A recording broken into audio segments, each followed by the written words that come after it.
Hi, and welcome to On the Spot. My name is Ronnie Wiley. To my left is the Executive Director of the Fayette County Chamber of Commerce, Brian Durham. Brian, welcome to the show. Thank you so much. It's a pleasure to be here with you. Been wanting to get you on the show for a long time, and we ran into contact at the Rotary Club meeting a couple months ago, which you let me speak there, and I appreciate that very much. So you're now the Executive Director of the Chamber of Commerce.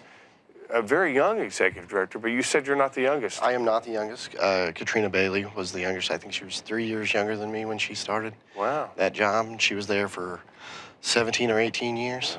Yeah, so before we get to where you're at now, let's get to where you were before. Connersville graduate, grew up here your whole life. Yep. Graduated high school in 2009. Decided that I wanted to go to IU Bloomington in about February of my senior year. I was a late decider. I was like, I got to pick somewhere. I was accepted and never thought I would leave Bloomington. I didn't arrive on campus. My first time on campus was orientation. I never visited. Just decided that's where that's where I'm going to go. Yeah. Fell in love with Bloomington. I didn't think I was ever going to leave, but I realized that being a college kid versus an adult in Bloomington is totally two different things, and it is really expensive to live in Bloomington comparative to living in Connersville. Right. What'd you major in? Arts and humanities was my. I started off as a journalism student. I wanted to, my whole life, I wanted to be a newspaper reporter, right? So from the time I was a little kid, I think it has to do with superheroes. Most superheroes our reporters are working at a newspaper. I work at a newspaper, and I was like, that's what I want to do. And so I was in the JA school and kind of fell out of love with it. I felt like I wasn't learning anything in the J school. There were problems internally at IU between the journalism department and radio and television. Now we have the media school that combined both of them at IU. Figures after you're gone. It didn't exist when I was there, so you couldn't study radio and television and journalism. One was the College of Arts and Sciences, one was the J school, and they did not get along with each other. Now they're one school, the media school. So I kind of fell out of love with that, and I really think thank the teachers that I had at Connersville High School, because I was sitting in classes bored. I was like, man, I did this when I was 15 years old. Like I felt like I was just getting rehashed of the same thing that I learned. And you felt like you probably should have learned more in college than what you were learning in high school. So I left, and I needed to pick a major that I had the credits for, so I didn't have to stay an extra year. So I'm looking at the list to transfer as a junior, and the College of Arts and Sciences, Arts and Humanities. You were already taking a lot of those classes? Yeah, I already had all those classes. I had to take like an astronomy class and a couple other classes that didn't really matter. I don't want to say they didn't matter, but just... if you got a D-, you were happy. Elective classes that I could take and enjoy. And I still continue to take journalism classes because they qualified under the College of Arts and Sciences. I was a teaching assistant for a professor, Marty Peratt. He let me be his teaching assistant. Kind of meant I went and got coffee before class, but I got to run the computer and talk during the class and kind of help teach a 200-level journalism class. So you got to teach while you're in. Good for you. He gave me that opportunity, which paid dividends later on when I ended up becoming a teacher for the National Guard. Gosh, there's so much. Later on in life. But I graduated from IU. I actually came back here for a few weeks. Excuse me. It was probably about 8 weeks that I lived in Connersville before I moved to Montana. Decided I was going to pack up all my stuff, and that's where I was going. Was this so you're back here for 8 weeks after graduation, and a lot of people would think, because mine's in humanities, that's what my degree is, and they think, what's humanities? It's like human services or whatever. It's not. There's more to it. My concentration's in creative writing communication. So you come back to Connersville for 8 weeks. Are you having a hard time finding a job? At that time, it was. It was a very difficult time post the 2008-2009 economic collapse. Places were hiring, but very, very slow at hiring by 2013. Things were starting to pick up, and I was like, for what I wanted to do, there was nothing locally available. Fortunately, I could be a stringer reporter for Grady Tate. Like, Right, yeah. Like, hey, Brian, go cover this event that I'm not able to go to, and that was nice. But I found the job. More. Yeah, and I found the job online. I interviewed with the editor. Her name was Justina Tompas, and she's like, well, we need to have you take a pre-employment drug screening, and when can you start? I was like, give me till Monday, and this was the Monday prior. I scheduled my drug screening on a Wednesday. I had to drive to Greensburg for that, and I had all my stuff in my car, and I left from Greensburg to drive to Plains, Montana, which Plains is an hour and 15 minutes northwest of Missoula, Montana. So it's It's an hour and a half south. It's an hour and a half south of the Canadian border. Oh wow! So you're way up there. Way up there. It's closer to Coeur d'Alene, Idaho, than it is to Billings, Montana. So this is wintertime, correct? It was late summer, getting into winter, or fall time. But winter in Montana starts in about September. So, that's terrible. Yeah, there's snow on the ground. Several days I'd wake up with frost. In late August, early September, there was frost on my windshield, which was not something that I was used to at all. Right. I didn't think I knew what cold was until I lived there. Even on the way out, I was driving out to Plains, and in Sioux Falls, South Dakota, right? I stopped and ate at a Perkins. Yeah, I love Perkins. Yeah, and it started to snow. I didn't think anything of it. It had been warm. It was in the 50s earlier, the previous day. Started to snow, and I just kept driving, drove past the snow. They got 18 inches of snow that day. Like it was nothing. Like, we just got 18 inches of snow. Like, that's a normal day in Sioux Falls, South Dakota. Wow. So totally different for you. You find this job because of your love for journalism. Yeah, it was go out there first opportunity. And pay was terrible. I knew pay was never going to be something in journalism. Right. It's not something that you make a lot of money in, but I didn't have anything. I had a 98 Dodge Neon full of everything that I owned. Wow. It was an adventure. Yeah. When I showed up, I didn't even have a place to live. So I had to find a place to live at that time, and I spent probably the first 2 weeks sleeping in the office, kind of low-key sleeping in the office. I was essentially homeless for the first 2 weeks. Our office was an old house, and it had a bathroom in it that had a shower, so everybody would leave. I would go in there and wash up in the tub and sleep on a couch that we had in the office. I looked like the hardest working employee, right? I was the first one there. I was the last one to leave. They didn't know that I didn't leave, but yeah, it was. And then What'd your mom and dad say about? They were supportive.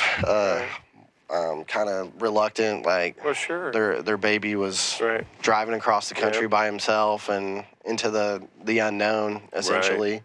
Was your mom calling you all the time? Yeah. Of course. But the time differential, the 3-hour difference really threw us into she'd call me, and it would be, 5 o'clock. I'd be like, Mom, I'm still at work. She's like, oh, it's 8 o'clock here, so I thought you... But yeah, that was it was different. I enjoyed it. I met some really great people, but I think I was 23 years old at the time, and as a 23-year-old living in a retirement community in Plains, Montana, I think their average age skews higher than we do. Their upper 50s is average. A lot of 65, 75. Much older people than I was at that time, and that wasn't really what I was looking for in the wilderness.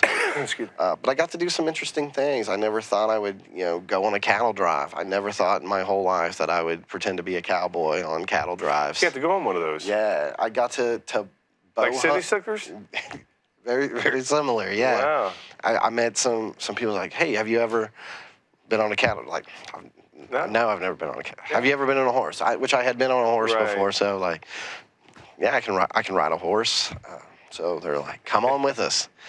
It was, I don't want to say backwards. It's just a different way of life, right? It was something that I never thought, like, everything was a casino, right? There were casinos everywhere. Never thought that everything would be a casino.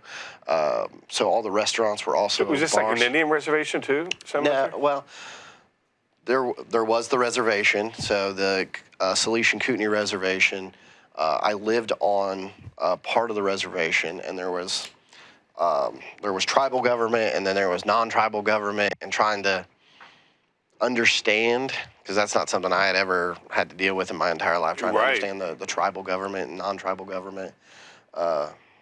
I learned a lot very, very quickly. It was very small town, right? So there were like 5 or 6 little towns in Sanders County that was the size of the state of Delaware. So the whole county was the size of the state of Delaware. And there were times where, you were told, like, in an emergency situation, like, it's going to be 45 minutes to an hour before a helicopter can come get you, which is something I never Pretty thought. remote, yeah. Yeah, that's real rural. Like, Yeah, more rural than what we have here. Yeah. Unbelievable. But it was still only an hour and 15 minutes from Missoula, which was a city. Right.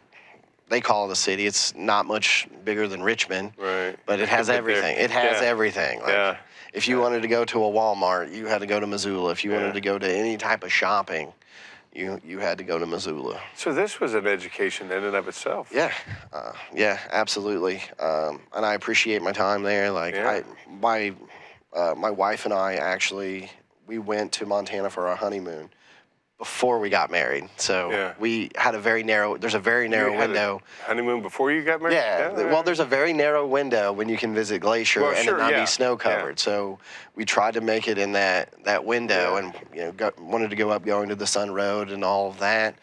There was an avalanche when we were there in early June, so we couldn't go up going to the Sun Road because of the avalanche in June. Wow. We planned in June thinking, hey, we'll have good weather. Right. No. We ended up we got married in October, but we wanted to pre-do our honeymoon. Yeah, that's neat. And it was a lot of fun. She had never been out west, and so it sounds like it was like kind of nostalgic. Yeah. Like, hey, I've been to all these places. Here's where I used to live. Right. So I enjoyed that. Yeah. So you're there for however long you're there. It was only about 6 months. I knew. It sounds like you got a lot of education in that 6 months. And I knew it wasn't for me. Yeah. How'd they take it when you told them, hey, I got to split? I think they knew that because it takes a certain type of person to do that. And if it were now in my life, I could have done it as a 31-year-old. Take my wife, like, I think we would love it. But But now at 23, it wasn't for me. I applied for a job in the Cincinnati area, and I got a call from the editor of a newspaper there, and he's like, "Love to bring you out for an interview, but we can't really fly you in," which I didn't expect. It's like, well, what if I can make it? And I show up to the interview. So you drove? Yeah. Did you pack everything in? Were you planning on splitting at that point? Yeah, it was. I'd already let them know that I was leaving. Yeah. Was coming home, and he's like, "Great, come down for an interview." It was like on a Thursday afternoon, and my first day was the following Monday. That's awesome. They hired me almost immediately. Steve Triplett at the News Democrat in Georgetown, Ohio, and started there. And my first day on the job, I got a promotion. Oh, wow. The sports editor walked in and quit the day I got hired. Wow. And Steve called me into it. I was super nervous. I thought I had done something wrong on my first, because I left for lunch, went to the IGA, and got some mac and cheese, and I came back, and I thought I had done something wrong. Yeah, because you got probably the wrong mac and cheese, or you didn't share it. Yeah, he calls me into his office, and I'm like, oh, what did I do? Yeah. He's like, would you like to be sports editor? Like, absolutely. He's like, well, Wade quit this morning. You're the sports editor. Good for you. And I had that job for a couple of years, a sports editor, and then Steve left, and I ended up becoming editor of the Georgetown News Democrat, the Sunday Democrat, and the Ripley Bee. Wow. And I stayed in that position until we merged with another newspaper company, Scott Champion, of Champion Media, bought us out, and so he brought in off his people. Well, no, it was kind of a merger, and where I fit in the merger was in sales. Oh, yeah. They're like, hey, you're a talker. Let's put you in sales, which I had done some sales before. I was doing editorial and sales, and they're like, You're going to be our sales guy.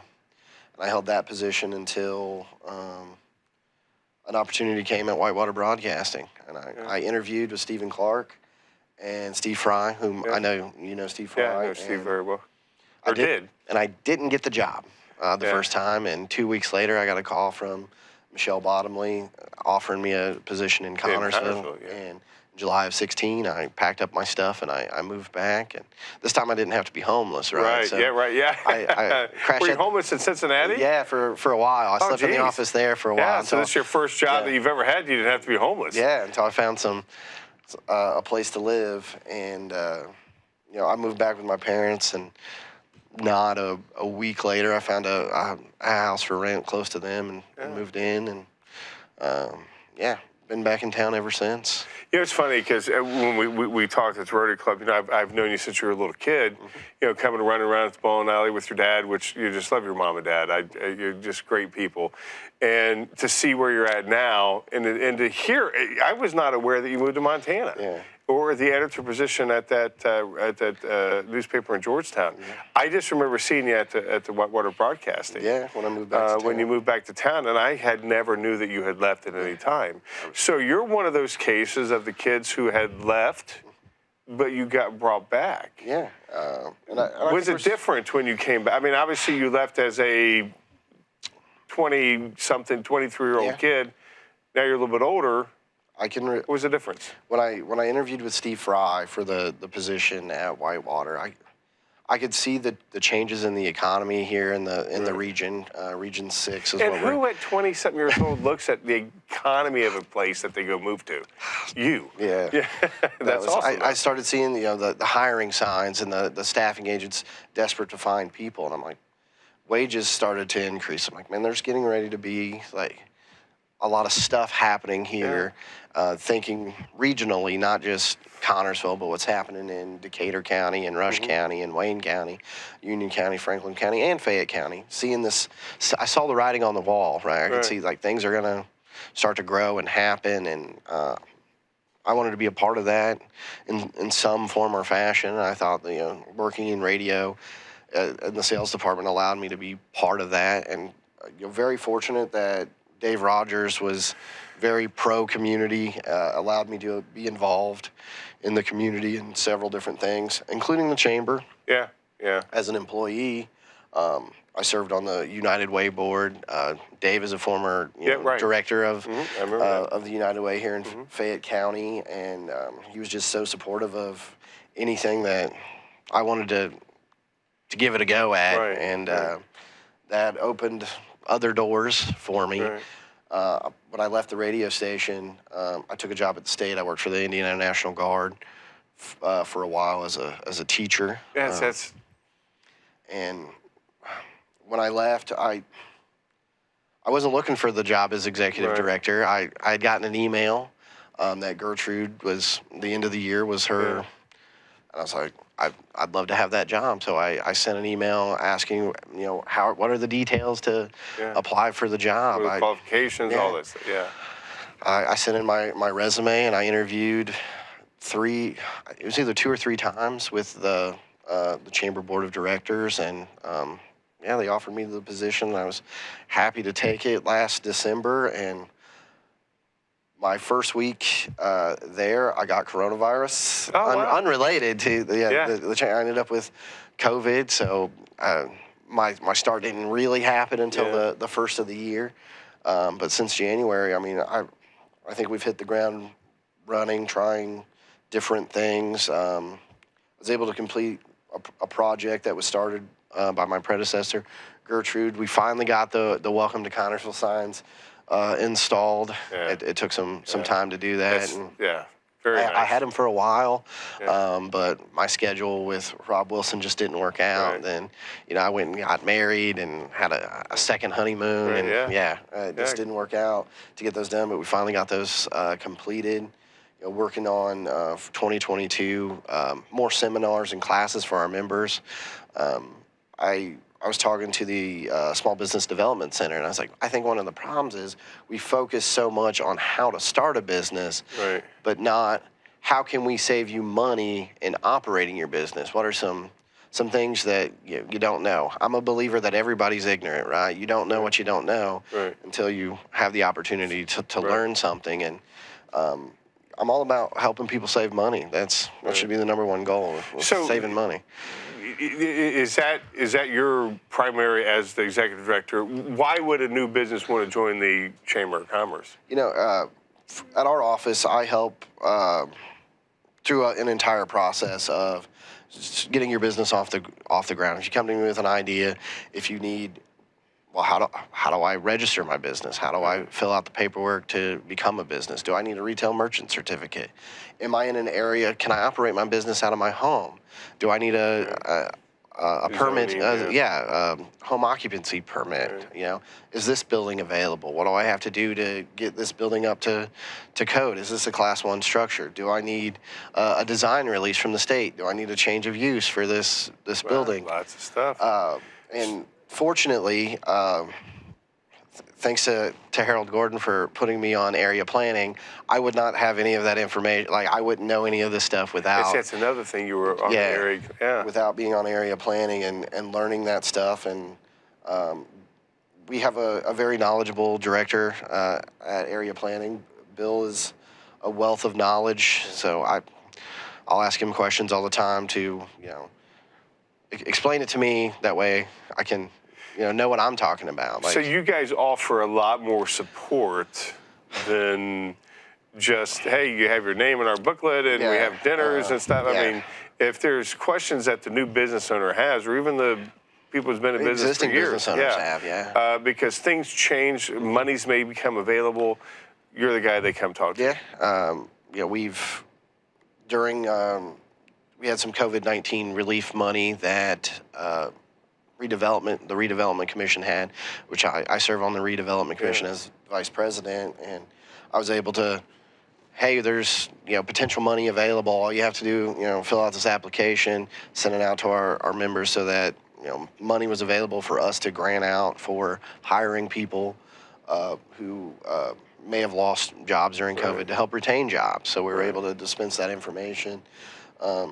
And I don't remember the number of businesses that we ended up being able to fund, but it was several, at least a dozen that we were able to fund through that. I don't think we weren't able to get everybody every dollar that they wanted, but something's better than nothing, especially when it's free money. Right. Sure, absolutely, And working through that, and even I have business owners come to me like, I want to add on. What do I have to do? What are the requirements? And I don't tell them what they can and can't do. I just say, here's the information. Here's what you have to fill out. Here's how you navigate the steps. Because sometimes it's the navigation of the steps, right? Right. You end up wanting to put your head through a wall because it's government, and government is very, very slow about anything. It's like, well, how do I do this? Well, here's the phrasing that you have to use. Like, different words mean different things to different people when you're trying to fill that stuff out. So I think we're different than a lot of chambers that they don't know. They'd send somebody to the person in government to get their questions asked. And I would prefer a person come to me so that I can help them navigate and get the answer that they desire, right? Because it's the answer it's a personal service. Yeah, absolutely. And that's something that we offer to all of our members. I'm very pro Connersville. I'm very pro business. How we can help somebody get their idea off the ground, or how we can help get them, a small business loan. How can we find capital for them to grow their business? 80% of growth comes internally, right? Right. Yeah. It's a pie in the sky that thinks somebody's going to come down and create a business here that has 1,000 jobs or 10,000 jobs. It's working with small business on how can how can I get you to hire one more person? That's a question I ask people when they come in my office. How can I get you to hire one more person? Right. Yeah, and those are things that ideally we were spoiled with the factory that we had here. At one time when we moved there, that's what brought us over here in '87 was Ford. It brought a lot of people to town. That disappeared, and I hear this often, and I'm sure you hear it too. Well, it's Connersville, but I think there's so much to us. I mean, there's so much to our community that can survive without, and the small business is the backbone of it. Yeah. Is the foundation. I'm a big history person, and the Chamber of Commerce is one of the oldest organizations that we have. We date back to 1880. Yeah. So outside of a few churches and maybe the Freemasons and Roots, I think we're the oldest organization in town, and the Chamber helped spur the entire automotive sector in Connorsville. In 1918, when Lexington was they needed a bigger factory in Kentucky and in Fayette County, Kentucky, and they just wouldn't build them one. And the Chamber of Commerce, that's right. And the Chamber of Commerce here in Connorsville was like, "We'll build you a factory if you move here." And that factory still, parts of that factory still stand today there on 18th Street. Right. And it's just that helped spur the industrial growth through the 40s and even on with D&M through 87, 88 when WCI started their turn down at that facility. We had Rex becomes Philco becomes Ford, and that's the buggy industry. Right. Colonel Roberts, who donated the park, was one of the founders of the Rex Buggy Company, and they were making buggies in 1898, and I think they quickly saw the writing on the wall that they got into tops for automobiles. They ended up making Crosley refrigerators and Crosley appliances, which there's a whole Pal Crosley connection to Connorsville, and working at Rex and being friends with C.C. Hall and paying it forward. You know a whole lot more than I do, but all that paying it forward, right? We get the Crosley deal because Pal Crosley worked in Connorsville, wanted to create an automobile company. The Crosley, the Reds Crosley? Yeah, that Pal Crosley. Yeah, that same Pal Crosley as a 20-something-year-old kid, 21-year-old kid wanted to start a car company in Connorsville while working at Rex Manufacturing, and was unsuccessful. Moves on to Indianapolis, and later Rex gets that contract to build the Crosley radios. Yeah. Auburns and Cords were all standard equipped with Crosley radios manufactured in Connorsville. Pal Crosley really paid it forward. You do business with the people who do business with you. That's very common, and that's the connections. And that's another thing that the Chamber's able to do, and something that I enjoy doing is connecting people in the same sector or different sectors that intersect with each other. It's like, do you know this person, this person? Well, no. Let me put you in contact with this person, and maybe they can save you some money. So it would be advantageous to any business, small, large, medium, whatever size they are, be involved in the Chamber of Commerce. We have businesses with 300 or more employees that are members of the Chamber, and we have sole proprietorships that are members of the Chamber. And I like to think that I give every one of them the same service, answer their questions as best as I can, and try to lower their bottom line. Looking into 2022, I told the ISBDC, the Small Business Development Center, oftentimes we have classes that are how to start a business. Let's have classes on how to save money on the bottom line. Yeah. Like, what can we do to reduce your cost? Like I said, everyone's ignorant. You don't know what you don't know, and if we can help reduce that, it does nothing but allow that money to go back into our economy. Fantastic. We're wrapping up here. I told you this half hour ago quick. Where can people get a hold of you at? My office is located at 124 East 6th Street, or you can call our office 765-825-2561. All right, Brian. Wealth of knowledge, buddy. Future's bright with you here leading the Chamber of Commerce. If you're a small business, big business, any business, go see this guy and he'll help you grow your business at the Chamber of Commerce. That's it for this month. We'll catch you next year on The Spot.